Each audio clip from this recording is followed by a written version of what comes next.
Video کو like کر کے آگے شیئر ضرور کر دینا۔ ایثار محبت کا این انتہا ایثار ہے، قربانی ہے۔ اکرمہ ابن ابو جہل گرے حضرت سیدنا اکرمہ، تو ان کو پانی پیش کیا گیا جب وہ زخموں سے نڈھال تھے، لیکن اکرمہ کے سامنے جیسی تڑپ رہے تھے زخموں سے، جیسی پانی آیا تو حارث نے صرف پانی کو دیکھ لیا سوالیہ نگاہوں سے، پانی مانگا نہیں، اس لیے کہ ذہن میں کتنی ہم آہنگی تھی فکری طور پر۔ اکرمہ کو پانی دیا جا رہا ہے، سیدنا اکرمہ رضی اللہ تعالیٰ عنہ کو، اور حضرت حارث ابن ہشام صرف اس پانی کو دیکھ رہے ہیں سوالیہ نگاہوں سے۔ لوگ للچائی ہوئی نگاہ سے کہتے ہیں، میں للچائی ہوئی نگاہ سے نہیں کہتا، اس لیے کہ ہمارے یہاں ہمارے بزرگوں کو بیان کرنے کا ایک معیار دیا ہے میرے امام اہل سنت نے، اور ہم کسی منبر پر ہو اس معیار کے پابند ہیں، اگرچہ ہم سمجھانے میں ناکام رہے لیکن ادب کے امتحان میں ہم ناکام نہیں رہنا چاہتے، اس لیے کہ جو سمجھانے میں ناکام ہو گیا ہو سکتا ہے کہ اس کا جو ہے وہ دنیا میں یہ کہہ دیا جائے کہ سمجھا نہ سکا، لیکن اگر ادب میں ناکام رہ گیا تو اس کی آخرت بھی برباد۔ تو للچائی ہوئی نظر نہیں کہتا، اس لیے کہ وہاں لالچ تھی ہی نہیں، حضور نے تو لالچ سے ان کے دلوں کو پاک، ارے وہ کوثر کی لالچ نہیں کرتے، میدان جنگ کی پانی کی لالچ کی بات کرتے۔ میرے امام نے کہا ہے، کہتے ہیں شربت نہ دے تو کرے بات لطف سے، ان کے مزاج دیکھیں، میں نے آپ کے سامنے پہ شربت نہ دے تو کرے بات لطف سے، کہتے یہ شہد ہو تو پھر کسے پرواہ شکر کی، وہ تو یار کی طرف رخ کر کے کوثر سے بھی اس لیے چہرہ پھیرے کہ جام کوثر بالکل اہم ہے، لیکن یار کی نگاہ کا معاملہ ہی کچھ اور ہے۔ شربت نہ دے تو کرے بات لطف سے، یہ شہد ہو، اہل علم ذرا اس پہ توجہ کریں، شہد اور شکر کو بیان کس انداز سے کیا، اسی کو فکر امام احمد رضا کہتے ہیں۔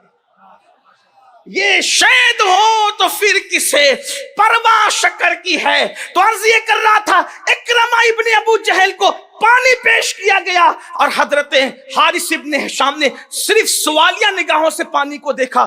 تڑپتے ہوئے اکرمہ ابن ابو جہل نے کہا، حضرت اکرمہ نے فرمایا، مجھے پانی سے زیادہ ضرورت حارث کو ہے، ادھر لے جاؤ پانی، اور وہ پانی ادھر لے جائے گا۔ ابتدا سینہ بے کینہ، انتہا قربانی ہے۔ حالانکہ حضرت اکرمہ جانتے تھے ابھی کا پانی نہ ملنا موت کا سبب بن سکتا ہے، لیکن کوئی یہ محبت تو دیکھے، قربانی تو دیکھے، انداز تو دیکھے۔ آج تو حال یہ ہے کہ شادی میں اگر ایک پلیٹ میں لوگ کھائیں، اب تو ایک پلیٹ میں کھاتے بھی نہیں، ہمارے بچپنے کی بات کر رہا ہوں، جب لوگ یہاں ہمارے یہاں دیہاتوں میں کھا لیتے ہیں تو وہاں حال یہ ہے کہ اگر کسی کا سر ادھر ادھر پھر جائے تو لوگ دوسرے کی آگے کی بوٹی اپنے آگے کھینچ لیتے ہیں۔ یہ مسلمانوں کا حال ہے، ہنسنے کی بات نہیں، یہ خود غرضی ہے۔ اور کہاں وہاں جان خطرے میں، جان بلب ہے حضرت اکرمہ، اور اس کے بعد حال یہ ہے کہ صرف سوالیہ نگاہوں سے پانی کو حضرت حارث ابن ہشام دیکھتے، کہا مجھے نہیں، پہلے حارث کو دے دو۔ اب حارث کے پاس پانی پہنچا تو حضرت سہیل نے دیکھ لیا سوالیہ نگاہوں سے، جیسے حضرت سہیل نے دیکھا، کیا فکری یگانت ہے، اللہ اکبر، فرماتے ہیں ادھر سے اکرمہ نے حارث کے پاس بھیجا، حارث نے حضرت سہیل کے پاس بھیجا، سہیل کے پاس پانی گیا تو وہ بھی شہید، یہ بھی شہید، یہ بھی شہید، یعنی کہ پیاس سے شہید ہو گئے، ایک دوسرے پر اپنے آپ کو قربان کر دیا۔ یہ ہے مسلمان سے محبت، یہ ہے پیار۔ یہ پیار کہاں گیا، یہ محبت کہاں گئی؟ زبان سے شعلے اگلنا، ایک دوسرے کو مارنا پیٹنا، گالی گلوچ کرنا۔ اللہ کے رسول علیہ السلام فرماتے ہیں مسلمان کو گالی دینا فسق ہے اور اس پر ہتھیار اٹھانا، جنگ کرنا کفر ہے۔ اللہ کے رسول فرما رہے، سرکار غریب نواز رضی اللہ تعالیٰ عنہ حدیث کے حوالے سے لکھتے ہیں، جس نے کسی مسلمان کو گالی دی اور اس سے معافی نہ مانگ سکا، ڈر ہے مرے گا تو اس کی زبان پہ کلمہ طیبہ جاری نہیں ہوگا۔ محبت تھی، پیار تھا۔ آج یہ سب سے مہنگی اگر کوئی چیز ہے اس وقت وہ محبت ہے۔ شریک جشن ہزار ہے، شریک غم کوئی نہیں، حسین آج بھی تنہا ہے کربلا کی طرح۔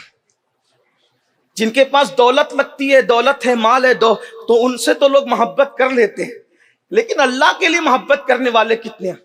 حضرت سیدنا معاذ ابن جبل رضی اللہ تعالیٰ عنہ فرماتے ہیں کہ میں نے اللہ کے رسول سے سنا کہ جو اللہ کے لیے محبت کرتا ہے، اب ذرا اللہ کے لیے محبت سن لیں، حالانکہ ٹائم میرا قریب الختم ہے۔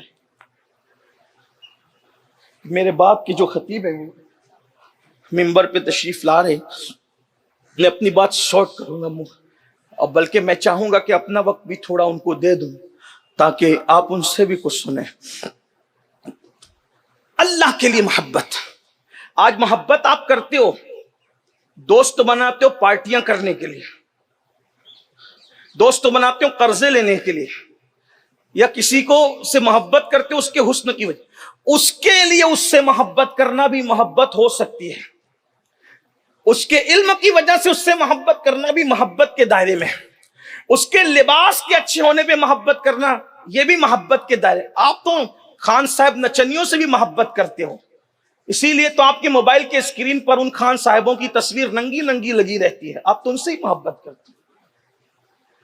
تو اللہ کے لیے وجہ اللہ محبت کا کیا مطلب ہے؟ حضرت سیدنا معاذ ابن جبل فرماتے ہیں کہ اللہ رب العزت کے حبیب سے میں نے سنا کہ جو اللہ کے لیے محبت کرتا ہے، اللہ قیامت کے دن اس کو نور کے ممبر پہ بٹھائے گا، نور کے ممبر پہ۔ اور اس سے بڑی بات جو فرمائی، ذرا دل کے کانوں سے سنیں، اللہ کے لیے محبت کر لو میرے بھائیوں، کسی سے اللہ کے لیے پیار کر کے دیکھ لو۔ آقا ارشاد فرماتے، سیدنا معاذ ابن جبل بیان کرتے ہیں، کیا جو اللہ کے لیے کسی سے محبت کرے، اللہ اس کو نور کے ممبر پہ بٹھائے گا، اور اس کو نور کے ممبر پہ دیکھ کر انبیاء اور شہداء رشک کریں گے، اس کے مرتبے پر رشک کریں گے، نبی رشک کریں گے، شہید رشک کریں گے ان کے مرتبوں کو دیکھ کر۔ اب یہ اللہ کے لیے محبت کیوں؟ نمبر ایک، اب توجہ کرنا، ہم نے بہتوں سے محبت کی، تجارت کی بنیاد پہ محبت ہے، برادری کی بنیاد پہ محبت ہے، اور علاقے کی بنیاد پہ محبت ہے، اور پتہ نہیں کس کس بنیاد پر ہے، لیکن محبت اللہ کے۔ ایک دوسری حدیث آقا فرماتے ہیں، من احب للہ وابغض للہ واعطى للہ ومنع للہ فقد استکمل الایمان، کہ جس نے اللہ کے لیے محبت کی، جس نے اللہ کے لیے دشمنی کی، جس نے اللہ کے لیے عطا کیا، جس نے اللہ کے لیے روک لیا، اس کا ایمان مکمل ہو گیا۔ جس کے دل میں رائی کے دانے کے برابر ایمان ہے وہ بھی جنت میں جائے گا، اور جس کا ایمان مکمل ہوگا۔ فرماتے ہیں کس بنیاد پہ؟ محبت اللہ کے لیے۔ اب اللہ کے لیے محبت کا جلوہ ہی کچھ اور ہوتا ہے، ذرا اس کو دیکھنا، غور کرنا۔ اگر آپ نے حسن کی وجہ سے محبت کی، جب تک حسن رہے گا محبت رہے گی، ورنہ ختم۔ کسی کی شاعری کی وجہ سے کی، کسی کے لباس کی وجہ سے کی، کسی کے نسب کی وجہ سے کی، کسی رنگ، لیکن اگر آپ نے ایسی چیز کی بنیاد پہ محبت کی جو ختم بھی نہیں ہوتی، چلے نہیں ہوتی ختم، مگر اگر محبوب نے تھوڑا سا طوطا چشمی کر دی، یعنی محبوب نے رسپیکٹ نہیں کیا آپ کا، تو آپ اس سے محبت نہیں بلکہ نفرت کرنے لگتے۔ اس کو آسان زبان میں سمجھاؤں، میں نے بے شمار ایسے مریدوں کو دیکھا ہے جنہوں نے اپنے پیر کی بیعت صرف اس لیے توڑ دی کہ پیر صاحب اس کے بیٹے کے نکاح میں نہیں پہنچ سکے۔ میں جانتا ہوں، لیکن چونکہ یہ اجتماع کوئی پول کھول اجتماع تھوڑی ہے، یہ تو پردہ پوشی ہے نا، تو کسی کے نام تھوڑی ہم لے سکتے ہیں، لیکن میں جانتا ہوں، میں کوئی گڑی ہوئی بات نہیں کروں، مجھے پتا ہے بہت سارے اماموں کو اس لیے مسجدوں سے لوگوں نے ہٹا دیا جن کے ہاتھ چومتے تھے کہ اس کے باپ کے جنازے میں امام صاحب شریک نہیں ہو سکے، وجہ اللہ کے لیے محبت نہیں تھی نا۔ تو محبوب نے طوطا چشمی کی، تھوڑا سا کچھ کر دیا تو محبت ختم ہو گئی۔